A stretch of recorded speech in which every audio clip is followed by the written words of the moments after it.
Hello students, कैसे हो आप सभी। आज मैं आपके यूट्यूब चैनल इजी बायोटीच पर लेके आई हूँ एग्रीकल्चर माइक्रोबायोलॉजी की यूनिट नंबर 5 माइक्रोबियल बायोटेक्नोलॉजी का टॉपिक एंटीबायोटिक्स। इससे पहले जो हमने वीडियो कवर की थी उसके अंदर कवर किया था बेसिक्स ऑफ एंटीबायोटिक्स। आज जो हम कवर करेंगे वो है पेनिसिलिन। पेनिसिलिन के बाद हम एग्ज़ाम पॉइंट ऑफ व्यू से जो जो हमारी एंटीबायोटिक्स इंपॉर्टेंट हैं उनको वन बाय वन कवर करेंगे। और जो सबसे पहले हम कवर कर रहे हैं वो है penicillin, A class of antibiotic that come from mould. ये जो एंटीबायोटिक है ये कहाँ से आई है? मोल्ड से आई है। Discover by accident in 1928 by Alexander Fleming is the first antibiotic. जो पेनिसिलिन है उसकी जो डिस्कवरी है वो बाय एक्सीडेंट हुई थी, मतलब अचानक से हुई थी। 1928 में अलेक्जेंडर फ्लेमिंग नाम के साइंटिस्ट ने की थी। Penicillin antibiotics include ampicillin, phenoxymethyl penicillin, amoxicillin, first to fourth generations. जो पेनिसिलिन एंटीबायोटिक्स हैं वो इंक्लूड किस किस को करती हैं? एम्पिसिलिन को, फिनॉक्सीमिथाइल पेनिसिलिन को और अमोक्सिसिलिन को। 50 drugs that are now classified as penicillin. अब तक 50 ड्रग्स क्लासीफाई कर दी गई हैं as a penicillin used in world wide second and after. जो पेनिसिलिन है उसको वर्ल्ड वाइड सेकेंड, जो वर्ल्ड वॉर सेकेंड है उसके अंदर यूज़ किया गया था और उसके बाद भी यूज़ किया गया है।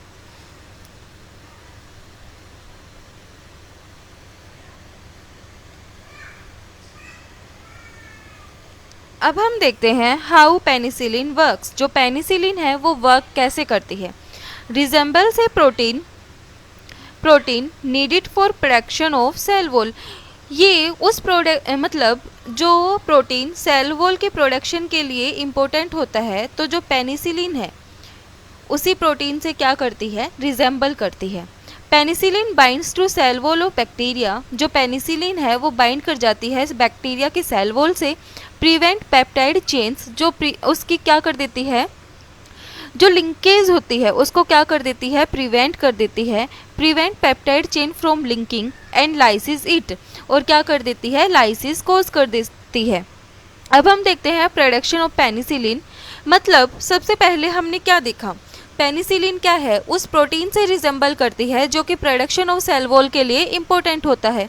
तो जो पेनिसिलिन है उस प्रोटीन की जगह कहाँ पे बाइंड हो जाती है? जो बैक्टीरिया की सेल वॉल है वहाँ पे बाइंड हो जाती है। और जो पेप्टाइड लिंकेज है उसको क्या कर देती है? प्रिवेंट कर देती है। उसकी वजह से क्या हो जाती है? सेल वॉल की लाइसिस हो जाती है। अब हम देखते हैं production of penicillin. During world war second, importance realized as penicillin has been used to treat many wounded soldier. जो वर्ल्ड वॉर सेकेंड के टाइम पे जो पेनिसिलिन है उसकी इम्पोर्टेंस को रियलाइज़ किया गया। वहाँ पे देखा गया जो पेनिसिलिन है वो जो वुंडेड सोल्जर्स हैं उनके ट्रीटमेंट के लिए यूज़ की जा रही है। तो जो सबसे पहले जो इम्पोर्टेंस है पेनिसिलिन की वो कब दिखी? वर्ल्ड वॉर सेकेंड के टाइम पे दिखी। A tale by Alexander Fleming, the first antibiotic was discovered in 1896 by Ernest Duchenne and rediscovered by Alexander Fleming in 1928 from the filamentous fungus Penicillium notatum। अब क्या हुआ? जो पहली एंटीबायोटिक है वो 1896 में अर्नेस्ट डच इश्नर नाम के साइंटिस्ट ने डिस्कवर की। लेकिन बाद में 1928 में अलेक्जेंडर फ्लेमिंग ने रीडिस्कवर किया एंटीबायोटिक को। कहाँ से किया? फिलामेंटस फंगस पेनिसिलियम नोटेटम से।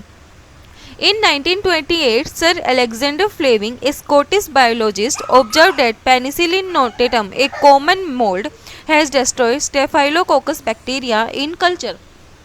सबसे पहले जो अलेक्जेंडर फ्लेमिंग नाम के साइंटिस्ट थे, मतलब 1928 में उन्होंने क्या ऑब्जर्व किया? जो पेनिसिलियम नोटेटम है वो एक कॉमन मोल्ड है। वो किसको डिस्ट्रॉय कर रही है? स्टेफाइलोकोकस नाम के बैक्टीरिया को क्या कर रही है? डिस्ट्रॉय कर रही है। He took a sample of the mold from the contaminated plate. He found that it was from the Penicillium family, later specified as Penicillium notatum।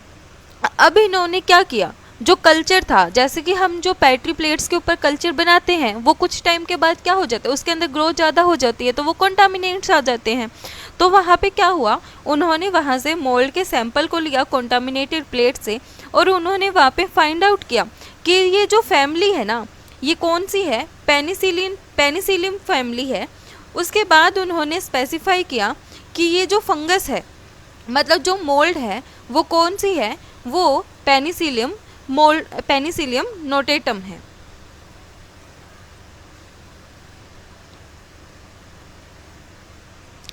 अब हम देखते हैं, Fleming presented his findings in 1928 but they raise little interest. जो Fleming ने अपनी जो findings हैं वो कब प्रेजेंट की थी, 1929 में प्रेजेंट की थी। He published a report on penicillin and its potential uses in the British Journal of Experimental Pathology.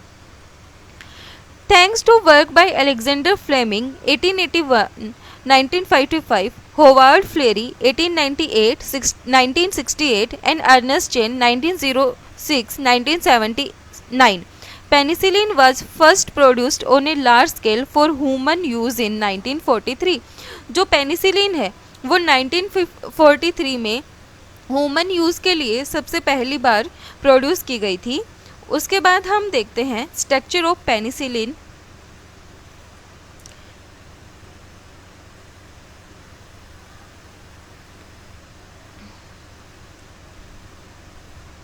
The basic structure of penicillin contain a beta-lactam ring fused with thiazolidine ring.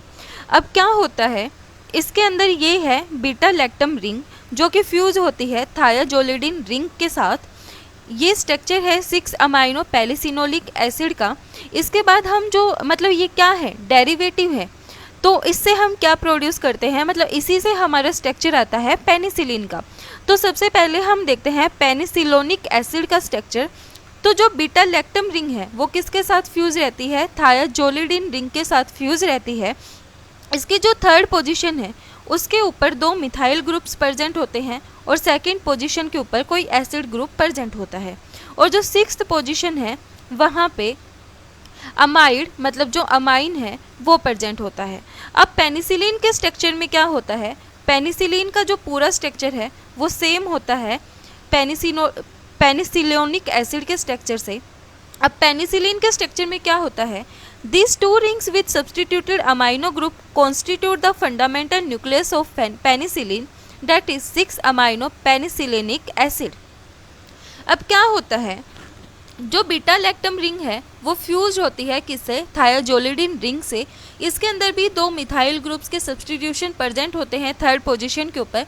Second position के ऊपर कोई acid group present होता है, लेकिन जो 6th position है वहाँ पे क्या होता है, जैसे यहाँ पे प्रेजेंट था NH2 मतलब अमाइन ग्रुप, तो वहाँ पे जो H ग्रुप है उसको रिप्लेस कर देते हैं किसी और से। जैसे यहाँ पे हमने रिप्लेस किया C डबल बॉन्ड O और यहाँ पे आ गया R ग्रुप। तो ये जो R ग्रुप है ये रिस्पॉन्सिबल होता है डिफरेंट टाइप्स की पेनिसिलिन को प्रोड्यूस करने के लिए। This is the structure of penicillin. Next हम देखते हैं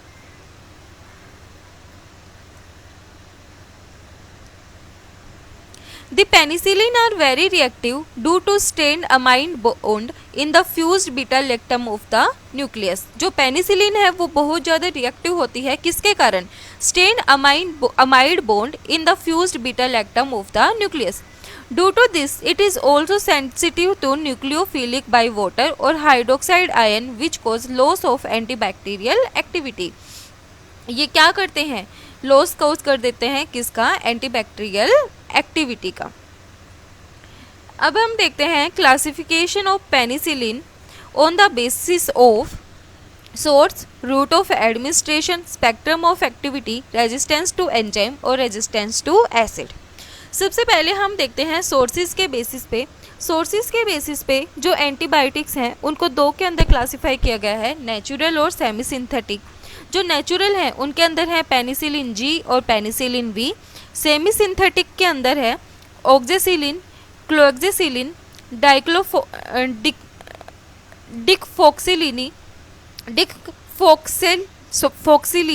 मिथैक्सिलिन, नेफ्सिलिन, एम्पिसिलिन, अमोक्सिसिलिन, कार्बेंसिलिन और पाइपरेसिलिन। रूट ऑफ एडमिनिस्ट्रेशन के बेसिस पे भी जो एंटीबायोटिक्स हैं उनको दो के अंदर क्लासिफाई किया गया है, ओरल और पेरेंटल। ओरल के अंदर आती हैं ampicillin, amoxicillin, penicillin V, oxacillin और डिक्लोएक्सिसिलिन। पेरेंटल के अंदर आती हैं पेनिसिलिन जी, मेथिसिलिन, नेफ्सिलिन, कार्बेंसिलिन, पाइपरेसिलिन और टिकरसिलिन। नेक्स्ट हम देखते हैं स्पेक्ट्रम ऑफ एक्टिविटी के बेसिस पे। स्पेक्ट्रम ऑफ एक्टिविटी के बेसिस पे चार के अंदर क्लासिफाई किया गया है, narrow spectrum, broad spectrum, intermediate spectrum और एक्सटेंडेड स्पेक्ट्रम। नैरो स्पेक्ट्रम में आते हैं मिथेक्सिसिलिन, ऑक्सीसिलिन, नेफ्सिलिन और डिक्लोसिन। ब्रॉड स्पेक्ट्रम में एम्पिसिलिन और अमोक्सिसिलिन आती हैं। इंटरमीडिएट स्पेक्ट्रम में पेनिसिलिन जी और वी आती हैं और एक्सटेंडेड स्पेक्ट्रम में कार्बेंसिलिन, टकारसिलिन, रिपरसिलिन और मीजियोसिलिन आती हैं। नेक्स्ट हम देखते हैं resistant to enzyme. Resistant to enzyme के बेसिस पे डिवाइड की गई है रेजिस्टेंट टू बीटा लैक्टमेज और non resistant to beta lactamase. अब जो बीटा लैक्टमेज के रेजिस्टेंस हैं वो हैं methicillin, nafcillin, oxacillin, cloxacillin, dicloxacillin. Non resistant to beta lactamase के बेसिस पे penicillin G, penicillin B, V, ampicillin, amoxicillin और कार्बेंसिलिन है। अब हम देखते हैं रेजिस्टेंट टू एसिड के बेसिस पे। रेजिस्टेंट टू एसिड के बेसिस पे दो में क्लासिफाई की गई हैं, फर्स्ट इज एसिड स्टेबल और second is acid unstable. Acid stable के अंदर आते हैं penicillin B, ampicillin, amoxicillin, oxacillin, cloxacillin. और एसिड अनस्टेबल के अंदर आती हैं पेनिसिलिन जी, मेथिसिलिन, नेफ्सिलिन, पेप्रासिलिन और टिकारसिलिन। नेक्स्ट हम देखते हैं मैकेनिज्म ऑफ एक्शन, पेनिसिलिन का मैकेनिज्म ऑफ एक्शन। अब क्या होता है, जो बीटा लैक्टम एंटीबायोटिक्स हैं जैसे कि पेनिसिलिन और सेफालोस्पोरिन्स, वो क्या होती हैं, वो बाइंड कर जाती हैं पेनिसिलिन बाइंडिंग प्रोटीन के साथ on the cell wall of susceptible bacteria और क्या कर देती है, इनएक्टिवेट कर देती है। उसके बाद क्या करती है, जो ट्रांसपेप्टाइडेज एंजाइम है उसको इनहिबिट कर देती हैं। उसके बाद क्या करती हैं, जो पेप्टाइडोग्लाइकन्स लिंकेज है उसको क्या कर देती है, इनहिबिट कर देती हैं। इनहिबिट करने के बाद क्या होती है, सेल वॉल की डेफिशिएंट फॉर्म बनती है और वो किसके अंदर चली जाती है, ऑटोलाइसिस के अंदर। ऑटोलाइसिस के अंदर जाने के बाद उसकी क्या हो जाती है, सेल की डेथ हो जाती है। हमने क्या पढ़ा, बीटा लैक्टम रिंग है वो बाइंड करेगी पेनिसिलिन बाइंडिंग प्रोटीन के साथ, जो कहाँ पे, जो कि सस्केप्टिबल बैक्टीरिया की सेल वॉल के ऊपर प्रेजेंट होता है, वहाँ पे बाइंड करेगी और उसको इनएक्टिवेट कर देगी। इनएक्टिवेट करने के बाद जो ट्रांसपेप्टाइडेज एंजाइम है उनको इनहिबिट करेगी और जो पेप्टाइडोग्लाइकन्स लिंकेज हैं उनको क्या कर देगी, इनहिबिट कर देगी। इनहिबिट करने के बाद जो सेल वॉल है उसकी डेफिशिएंट फॉर्म क्या हो जाएगी, फॉर्म बन जाएगी और वो ऑटोलाइसिस के अंदर चली जाएगी और उसके बाद जो सेल है उसकी डेथ हो जाएगी। नेक्स्ट हम नोट से देखते हैं, penicillin also cause disintegration of teichoic acid. जो पेनिसिलिन है वो क्या करती है, थिकोइक एसिड की डिसइंटीग्रेशन कोज कर देती है, as a result of which autolysin is activated cause cell lysis. जब वो डिसइंटीग्रेशन करती है थिकोइक एसिड की तो वहाँ पे ऑटोलाइसिन क्या हो जाता है, एक प्रोटीन है जो कि एक्टिवेट हो जाता है और वो क्या कर देता है, सेल लाइसिस कोज कर देता है। अब हम देखते हैं spectrum of activity. Penicillin are active against gram positive bacteria. जो पेनिसिलिन है वो एक्टिव होती है ग्राम पॉजिटिव बैक्टीरिया के against. Some members example amoxicillin are also effective against gram negative bacteria but not for pseudomonas aeruginosa. कुछ members हैं जैसे कि अमोक्सिसिलिन है वो इफेक्टिव होते हैं अगेंस्ट ग्राम नेगेटिव बैक्टीरिया के, लेकिन वो जो सुडोमोनास ओरिजिनोसा है उसके लिए इफेक्टिव नहीं होते। अब नेक्स्ट हम देखते हैं सरफेस कल्चर मेथड।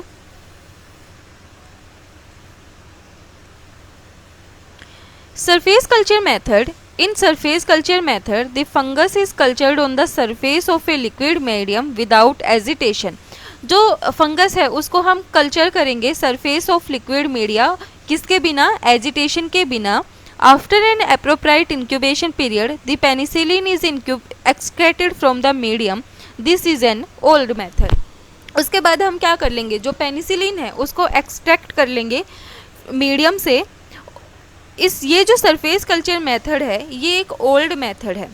उसके बाद हम देखते हैं submerged culture method. Submerged culture method में हम क्या करते हैं, in submerged culture method the fungus is grow in a liquid medium which is vigorously aerated and agitated.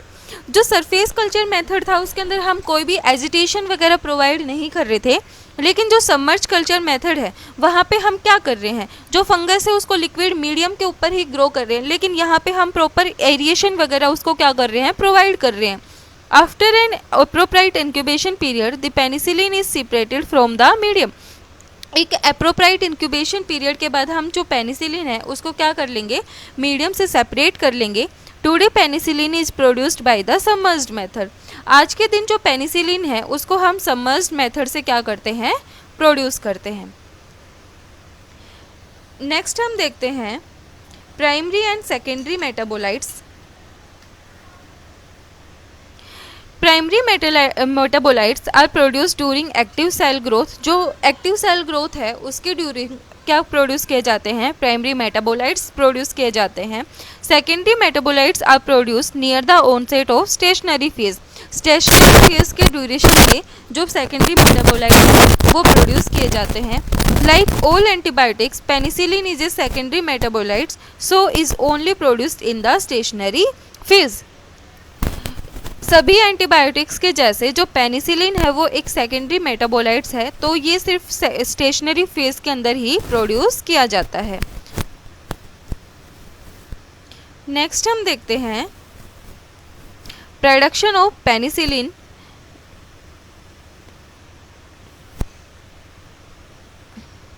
Penicillin was the first important commercial product produced by aerobic submerged fermentation. जो penicillin है first important commercial product है जिसको हम aerobic और submerged fermentation से क्या करते हैं, प्रोड्यूस करते हैं. First antibiotic to have been manufacture in bulk. जो पेनिसिलिन है वो फर्स्ट एंटीबायोटिक है जिसको बल्क में मैन्युफैक्चर किया गया है. Use as input material for some semi synthetic antibiotics. It is fermented in a batch culture and a fed batch process is normally used to prolong the stationary period and so increase production. जो penicillin है उसको हम normally batch culture के अंदर produce ferment करते हैं. उसके बाद हम देखते हैं when penicillin was first made at the end of the Second World War using the fungus Penicillium notatum, the process made 1 milligram DM-3. Today, using a different species, Penicillium chrysogenum, and better extraction procedure, the yield is 50 gram DM-3. There is a constant search to improve the yield.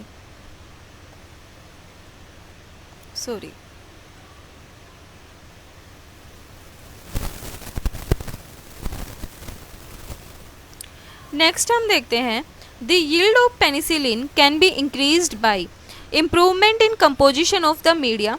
जो medium है उसकी composition के अंदर improvement करके हम जो penicillin की yield है उसको इंक्रीज कर सकते हैं. Isolation of better penicillin during producing mold species penicillium chrysogenum which grow better in huge deep fermentation tank.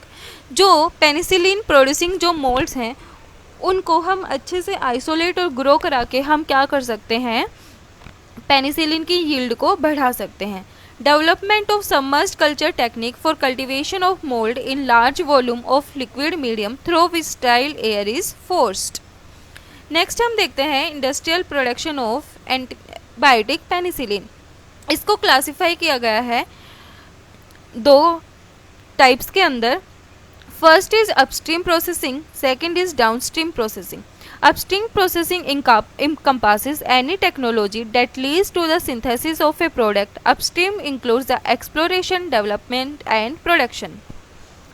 Downstream processing, the extraction and purification of a biotechnological product from fermentation is referred to as downstream processing. इसके अंदर हम क्या करते हैं, upstream processing के अंदर हम सिर्फ जो हमारा प्रोडक्ट है उसकी हम एक्सप्लोरेशन करते हैं, उसको हम डेवलप करते हैं और उसकी हम प्रोडक्शन करते हैं, लेकिन उसके बाद जो प्यूरिफिकेशन वगैरह है उसका हम कहाँ पे करते हैं, डाउनस्ट्रीम प्रोसेसिंग के अंदर करते हैं। अब सबसे पहले हम क्या करते हैं, सबसे पहले हम सिलेक्शन करते हैं माइक्रो ऑर्गेनिज्म का। Penicillium chrysogenum is high yielding strain and therefore most widely used as production strain. जो पेनिसिलिन क्राइसोजीनम है वो पेनिसिलिन को प्रोड्यूस करने के लिए, मतलब उसकी हाई यील्ड को प्रोड्यूस करने के लिए क्या है, मोस्ट वाइडली यूज स्ट्रेन है। सेकेंड है selection of raw material. Various point should be kept in mind during selection of raw material. जैसे कौन कौन से पॉइंट हैं, abundant growth of mycelium, maximum accumulation of penicillin, ease of extraction and purification of antibiotics. Next है fermentation broth contains all the necessary element required for the proliferation of the microorganism. जो fermentation broth है उसके अंदर जितने भी जो elements है, required elements हैं, वो क्या हो, उसके अंदर प्रेजेंट हो, किसके लिए, for the proliferation of the microorganism. Generally it contains the carbon sources, nitrogen sources, mineral source, precursor and antifoam agents. Next हम देखते हैं carbon source. Carbon source lactase in concentration of 6%, जो 6% है वो lactose present होता है। Other carbohydrate जैसे glucose and sucrose, complex as well as cheap source like molasses, soya milk can be used which are made up of lactose and glucose sugar. इनको हम क्या करते हैं, कार्बन सोर्सेज के जैसे यूज़ करते हैं। नेक्स्ट हम देखते हैं nitrogen source. Ammonium salt such as ammonium sulphate, acetate, lactate और ammonium gas are used for this reason. Sometimes corn steep liquor may be used. कुछ उसमें हम क्या करते हैं, जो कॉर्न स्टेप लिक्वर है उसको भी हम यूज़ कर लेते हैं। नेक्स्ट हम देखते हैं mineral source. These elements include phosphorus, sulfurs, magnesium, zinc, iron and copper which generally added in the form of water soluble salts. हम क्या करते हैं, जो फॉस्फोरस वगैरह, सल्फर वगैरह हैं उनको हम क्या करते हैं, ऐड करते हैं, किसकी फॉर्म में, वाटर सोल्यूबल सॉल्ट्स की फॉर्म में। फोर्थ हम देखते हैं precursor. Various type of precursor are added to production medium to produce specific type of penicillin. Next हम देखते हैं प्रिपरेशन ऑफ इनोकुलम। हम इनोकुलम को प्रिपेयर कैसे करेंगे। It is needed to produce large amount of inoculum, specially designed medium given by Moyer and Coghill in 1946। जो design medium है inoculum के लिए वो किसने दिया था, मोअर एंड कोगिल नाम के साइंटिस्ट ने दिया था 1956 में। मीडियम कंटेंट्स, मीडियम के अंदर क्या क्या प्रेजेंट होते हैं, glycerol, can molasses, magnesium sulphate, peptone, sodium chloride, copper sulphate, iron sulphate, agar and distil water कहाँ प्रेजेंट होते हैं, मीडियम के अंदर प्रेजेंट होते हैं। नेक्स्ट हम देखते हैं मीडिया फॉर्मुलेशन। पीएच है वो 6.5 तक होना चाहिए, टेम्परेचर 20 to 24 डिग्री सेल्सियस तक होना चाहिए। ऑक्सीजन, नाइट्रोजन, ग्लूकोज है वो 1% तक, 80% इथेनॉल, फिनाइल एसिटिक एसिड, प्रोबेनो एसिड, लैक्टोज है वो 1% तक होना चाहिए और जो कैल्शियम कार्बोनेट है वो 1% तक होना चाहिए।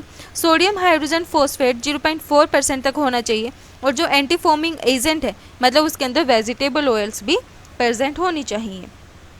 अब हम देखते हैं 2 types of inoculum are produced. 2 type के जो इनोकुलम है उनको प्रिपेयर किया गया है। First is seed stage culture. In this type of inoculum fungal spore are collected by microchopper and inoculate in fermentation medium. इसके अंदर क्या करते हैं, जो फंगल स्पोर्स है उनको कलेक्ट करते हैं माइक्रोचैपर की हेल्प से और कहाँ पे इनोकुलेट करते हैं, फर्मेंटेशन मीडियम के अंदर। सेकंड है production stage culture. In this type of inoculum fungal mycelium is directly inoculated in fermenter. For this mainly liquid medium is used. इसके लिए हम मेनली कौन सा मीडिया यूज़ करते हैं, लिक्विड मीडियम यूज़ करते हैं। नेक्स्ट हम देखते हैं there are 3 methods for inoculation. First is dry spores. Dry spores inoculated in fermenter with the help of microchopper. Microchopper की हेल्प से हम जो ड्राई स्पोर्स हैं उनको इनोकुलेट कर देंगे फर्मेंटर के अंदर। सेकेंड है suspension of spores. Suspension of spores are made in distil water sodium chloride solution which is used for inoculation in fermenter. इसको हम कहाँ पे यूज़ करते हैं, fermenter. For inoculation in fermenter के लिए हम यूज़ करते हैं। थर्ड है pellet inoculation, suspension of germinated spores which form pellet at the surface of medium, so it is known as pellet inoculation. ये क्या बना लेते हैं, सरफेस ऑफ मीडियम्स के ऊपर, सरफेस जो मीडिया की जो सरफेस है उसके ऊपर पैलेट बना लेते हैं, तो इसको हम पैलेट इनोकुलेम बोलते हैं। फोर्थ है फर्मेंटेशन प्रोसेस। फर्मेंटेशन प्रोसेस के लिए usually done by fed batch mode. Fed batch modes में क्या होती है, जो फर्मेंटेशन प्रोसेस है वो यूजुअली हम करते हैं। High amount of glucose result in lower yield of penicillin. मतलब ये क्या है, अगर ग्लूकोज ज़्यादा होगा तो जो पेनिसिलिन है उसकी अमाउंट क्या होगी, उसकी यील्ड कम होगी। मतलब ये दोनों एक दूसरे के इन्वर्सली प्रोपोर्शनल हैं। उसके बाद इसके लिए जो टेम्परेचर है वो 20 to 24 डिग्री सेल्सियस होना चाहिए, pH 6.0 to 6.5 तक होना चाहिए, और जो प्रेशर है वो 1.02 एटमॉस्फेयर तक होना चाहिए। Raw material synthetic medium is added in fermenter. जो रॉ मटेरियल और जो सिंथेटिक मीडियम है उनको हम फर्मेंटर के अंदर ऐड करेंगे। Then fungal mycelium is inoculated as inoculum for penicillin production. जो फंगल माइसिलियम है उसको हम क्या करेंगे, इनोकुलेट करेंगे एज ए इनोकुलम। किसके लिए करेंगे, पेनिसिलिन की प्रोडक्शन के लिए। Temperature should be 20 to 24 degree Celsius and maintain by cooling coils. जो टेम्परेचर है उसको हम 20 to 24 डिग्री सेल्सियस तक मेंटेन करके रखेंगे। pH should be maintain around neutral. जो pH है उसको हम न्यूट्रल रखेंगे। And sometimes basic solution such as NH4OH is used to maintain pH। और कुछ एक में हम जो NH4OH सॉल्यूशन है उसको हम क्या करते हैं, यूज़ करते हैं pH को मेंटेन करने के लिए। नेक्स्ट हम देखते हैं it takes 72 hours to complete this process. ये क्या मतलब 72 घंटे, मतलब 3 दिन इसको रिक्वायर्ड होते हैं इस प्रोसेस को कंप्लीट करने के लिए। अब क्या होता है, ये हमारे पास बैच फर्मेंटर है, इसके अंदर हम डालेंगे कॉर्न स्टेप लिकर, मतलब शुगर को, लैक्टोज को, यीस्ट एक्सट्रैक्ट को, pH बफर को और मिनरल्स को डालेंगे। और जो हमारा स्टार्टर कल्चर है पेनिसिलिन उसको हम क्या करेंगे, ऐड कर देंगे। 10 times in 6 days remove 30% culture, add 30% fresh medium. उसके बाद हम क्या करेंगे, रिमूव कर देंगे 30% कल्चर को और 30% फ्रेश मीडियम को हम ऐड कर देंगे। रोटेटिंग फिल्टर्स की हेल्प से हम क्या करेंगे, फिल्टर करेंगे। एक साइड हमें फंगल सेल्स मिलेंगी जो कि हम एनिमल फीड्स के लिए यूज़ कर सकते हैं। सेकंड में हम क्या करेंगे, फिल्टर करेंगे, इसको हम डिसोल्व करेंगे बुटाइलो एसीटेट के अंदर। पोटाशियम आयंस को ऐड करेंगे to precipitate salt of penicillin. उसके बाद हम क्या करेंगे, वॉश करेंगे, फिल्टर करेंगे और ड्राई करेंगे। उसके बाद हमें 99.5% तक प्योर पेनिसिलिन क्या होती है, मिल जाती है। फिर हम क्या करेंगे, केमिकल और एंजाइमेटिक मॉडिफिकेशंस करेंगे नई एंटीबायोटिक्स को बनाने के लिए। हमने क्या किया, हमने जो बैच फर्मेंटर है उसके अंदर हमारी जो मीडियम्स की रिक्वायरमेंट थी वो डाला और स्टार्टर कल्चर को डाला। उसके बाद हमने क्या किया, 30% कल्चर को हमने रिमूव कर दिया और 30% फ्रेश मीडियम को हमने ऐड कर दिया। उसके बाद हमने रोटेटिंग फिल्टर्स की हेल्प से हमने क्या किया, जो फंगल सेल्स हमारे पास आई उनको हमने एनिमल फीड के लिए यूज़ कर लिया और सेकंड के अंदर हमने फिल्ट्रेशन की, उसको हमने डिज़ोल्व, मतलब जो हमारे पास यूज़फुल जो हमारा कल्चर आया उसको हमने डिज़ोल्व करा बुटाइलो एसीटेट सॉल्यूशन के अंदर। उसके बाद हमने जो पेनिसिलिन के अंदर जो प्रेसिपिटेट बने थे साल्ट के उनको हमने पोटाशियम आयंस के अंदर ऐड कर दिया। फिर हमने उसको अच्छे से वॉश किया, फिल्टर किया और ड्राई किया, तो हमें वहाँ से 99.5% तक प्योर पेनिसिलिन मिली।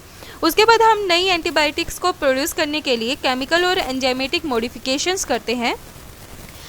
नेक्स्ट स्टेप हम देखते हैं recovery process. Filtration mycelium removal. हमने फिल्ट्रेशन किया, किसके लिए किया, माइसिलियम को रिमूव करने के लिए। सेवरल टाइप्स ऑफ फिल्टर जैसे कि रोटेटरी वैक्यूम फिल्टर्स को हम यूज़ कर सकते हैं। और फॉस्फोरिक एसिड को ऐड किया pH को लोअर करने के लिए। Convert the penicillin to anionic form. जो पेनिसिलिन है उसको हमने एनाइनिक फॉर्म के अंदर कन्वर्ट कर दिया। Immediately broth extracted in counter current extraction with organic solvent such as butyl acetate. जो ब्रोथ एक्सट्रैक्टर है उसको हमने क्या कर दिया, किसके साथ एक्सट्रैक्ट कर लिया, with organic solvent such as butyl acetate के साथ। Then back extract penicillin in KOH water adding enough potassium NaOH to form salt of penicillium. उसके बाद हमने क्या किया, back extract penicillin into potassium hydroxide water adding enough potassium and sodium hydroxide to form salt of penicillin. मतलब हमने जो sodium hydroxide और potassium hydroxide हैं उनको क्या किया, ऐड किया। किसके लिए ऐड किया, पेनिसिलिन के सोल्ट्स बनाने के लिए। अगेन हमने उनको एसिडिफाई किया प्रेसिपिटेट फॉर्म के अंदर, एक्सट्रैक्ट किया ऑर्गेनिक सोलवेंट के साथ। फिर हमने back extract with adding potassium hydroxide और सोडियम हाइड्रोक्साइड। उसके बाद हमें क्या मिला, हमारा फाइनल प्रोडक्ट मिला जो कि था फाइनली गेट पेनिसिलियम सोल्ट। आज का हमारा टॉपिक इतना ही था। वीडियो पसंद आए तो लाइक शेयर एंड सब्सक्राइब जरूर करना।